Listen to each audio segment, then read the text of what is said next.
I would like to dedicate this video to Brian Courtney, who made the first ever comment on this channel after I posted my top 10 list. The comment, thoughts on Apostrophe. We are now at album 31, and here come my thoughts on Apostrophe. Thank you for watching. I am Shaggy, the opinionated hippie, and today we are talking about Apostrophe, my number 31 ranked and reviewed album, my 31st favorite album in the Frank Zappa discography of all the albums released while he was alive.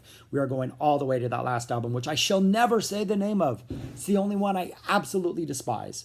But anyways, Apostrophe. This was released in 74. It is sort of an somewhat eclectic mix of songs. You have most of the members are from the 73 touring band. You get Humphrey on drums, you get Underwood, you get the Fowlers, you get George Duke. But then you also get like Dunbar is on drums for a couple tracks. You get some of the sort of leftover 72, 71 musicians on here. So it's an interesting little mix.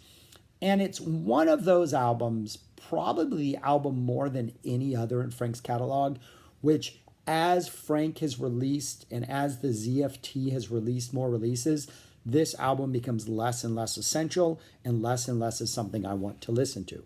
And I'm going to tell you why now. So it opens up with Don't Eat the Yellow Snow, all four parts of that, at least the four parts of the original suite, which are Don't Eat the Yellow Snow, Nanook Rubs It, St. Alfonso's Pancake Breakfast, and Father Oblivion. Great songs, a phenomenal way to open an album. St. Alfonso's Pancake Breakfast, one of my all-time favorite songs in Frank. That ending 40-second run with Ruth Underwood doing those ridiculous things on percussion that segues right into Father Oblivion. Easily one of my favorite pieces of music in his entire catalog. Like, this suite is worth it just for that.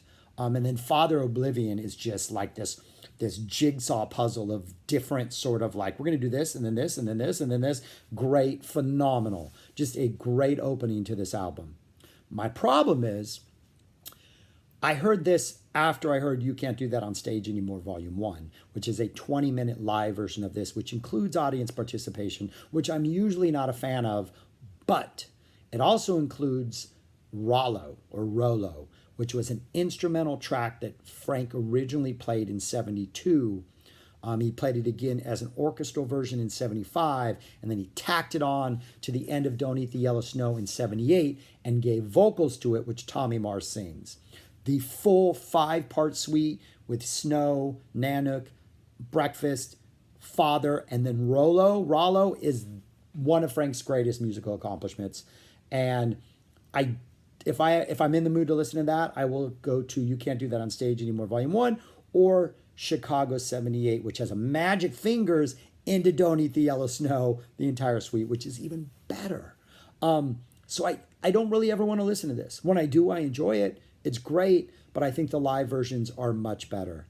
There is also an even earlier version of this, the Australian Yellow Snow, on both the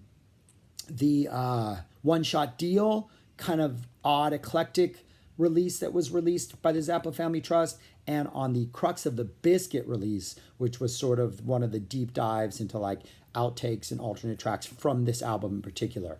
Both those I think are pretty interesting listens and just better than this. Like, great song, great track, but there are so many other places where this occurs in Zappa's catalog that I would rather listen to those. Anyways, that's side one, and then side one ends with Cosmic Debris. Pretty good version of Cosmic Debris. This is another song which is kind of all over Frank's catalog. Personally, I like it better when it's like you have a whole show and it's like the second or third song in the show, like on The Best Band You Never Heard in Your Life, which kind of simulates a set list, and Cosmic Debris is early in that set. And then the same with the Halloween 81. I think it's the third show that has Cosmic Debris, like 5 or 6 songs in. That's where it belongs. That's where I like the song. It doesn't work quite as well following Don't Eat the Yellow Snow suite, because that's such a powerful suite. And Cosmic Debris is, for me at this point, kind of a letdown. But I like the took the newspaper wrapped around my head part in this, because it's harder. It's got a more of a hard rock riff, where Frank would reggaify that riff as the years went on, and years went on, I'm not a fan of the reggaified riff. So this does have that. But again, I think I'd rather listen to live versions of this. So it's not something I seek out. That's side one. Side two has one of the greatest segues in all of Frank's studio playing, everything release, but the payoff is not there. So side two opens up with extra centrifugal, don't know how to say that, excentrifugal force, that word, centrifugal force. And about a minute and a half, just kind of weirdness, pretty trippy lyrics for Frank. And that goes into Apostrophe, which is this Jack Bruce from Cream, Frank Zappa just jam, just a studio jam, goes right into that right into that riff. This song has some great moments in it, some great little solo parts, some great riffs, but when all is said and done, it's kind of disappointing. Kind of just like leaves me wanting more. Like in the moment I enjoy it, but I don't ever go, oh, I have to listen to this album because I need to hear that jam again. Because really it just, Frank and Jack, great musicians, but they weren't like Jack's here and Frank's here and they're doing this, but they're not really interacting, and it doesn't really feel like an actual jam as much as two talented musicians in the same room playing their butts off at the same time. So it's a little disappointing. And it always ends, and I leave this song feeling disappointed. That's followed by Uncle Remus, all-time great Frank song. Short little piano number, co-written with George Duke. It's about this is what I think it's about. So knocking all the jockeys off the rich people's lawns. But it's essentially about, being a minority in white America, which even sadly back in the 70s was tough. But we used to go, I grew up in Southern California, and I used to drive up to LA to see shows on the Sunset Strip and up in the Hollywood area quite often. And I had a friend of mine in high school who, when I was too young to drive, we drove up the 405. You ever see the Californians on SNL? We drove up the 405 and you take Sunset East all the way to, we drove up the 405 and took Sunset East. And when you take Sunset East, there's all these rich houses that you see in the movies. Those are all right there. And a lot of them have lawn jockeys. And before I ever really knew what this song was or really knew who Frank was, we went up there a couple times and we had to take detours through these rich neighborhoods so one of us could run up and knock over the lawn jockeys. A friend of mine, he thought that was really funny. And I never got it until years later when I was like, oh, that's why we did this. So anyways, if you live in Beverly Hills and you woke up one morning to find your lawn jockeys knocked over, hopefully it was me. If not, hopefully this Uncle Remus song inspired that. But that's a whole detour. Check out Uncle Remus. It is a great song. Piano bass, great guitar solo. Wonderful, wonderful song.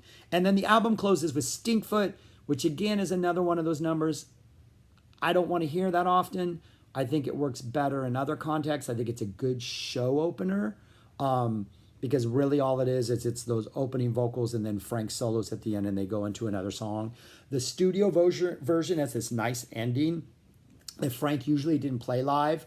And that ending is kind of worth listening to and it's worth kind of the experience. The solo is interesting. It's got some funky effects on it. Not one of Frank's best, but it's a good solo. But yeah, so those are my deep thoughts on Apostrophe. It's number 31. It is a great album.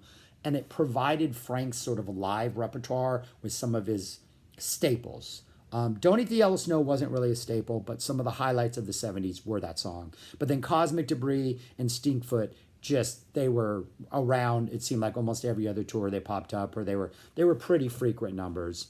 And then Apostrophe never really made it into his live set. The 75 Bongo Fury tour did it for openers a couple times, and then I think it appeared in 76 a couple times, but yeah, not much became of this song. The 84 band did it, and it was not very good, at least the tapes I have.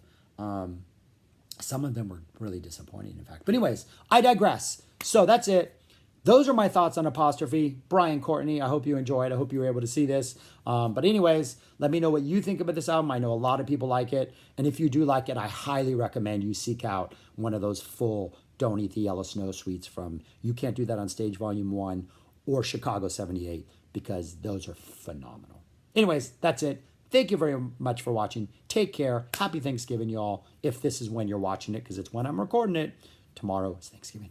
Peace. Bye. Take care.